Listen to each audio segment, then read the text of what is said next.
ඇඟේ ලේ අඩු වෙලාද? බීට්රූට් කාලා රතට රතේ ඉන්න. සීනි බතල කිව්වට බය වෙන්න එපා. පොඩි ළමයින්ට මම තමයි හොඳම. පාඩම් කරන දේවල් මතක හිටින්නේ නැද්ද? සම්බෝලයක් හදන් දවල්ට කන්න.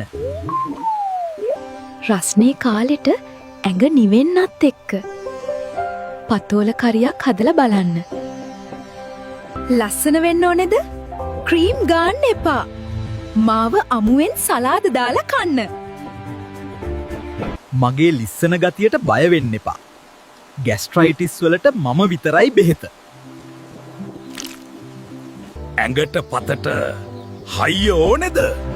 මුරුඟ හොද්දක් බීලා බලන්න. නත්තිය මදි වගේද? පෙති බොන්න එපා. දඹල මැල්ලුමක් කාලා ඇඟ හදාගන්න. කටට තිත්ත වුණාට ඇඟට මම පැණි රසයි. සීනි බස්සන්න මාවම කන්න. සුදු වෙන්න ඕනේද ඔයාට? උයන්නේ නැතුව මාව අමුවෙන් කන්න. චිකන් කෑල්ලට වඩා මම හරි ගණන්. පොලොස් ඇඹුලක් කාලා බලන්නකෝ. පිටි කෑම කාලා ලෙඩ වෙන්න එපා. ගමේ රහට දෙල් කෑල්ලක් කන්න. ඇට ටික විසි කරන්න එපා.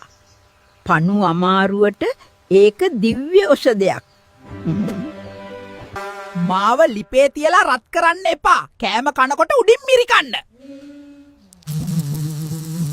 ඒ ළඟට ඕනේ මොකද්ද කියලා පහලින් කමෙන්ට් කරන්න. මේ වීඩියෝ එකට ලයික් කරලා ෂෙයාර් කරන්න.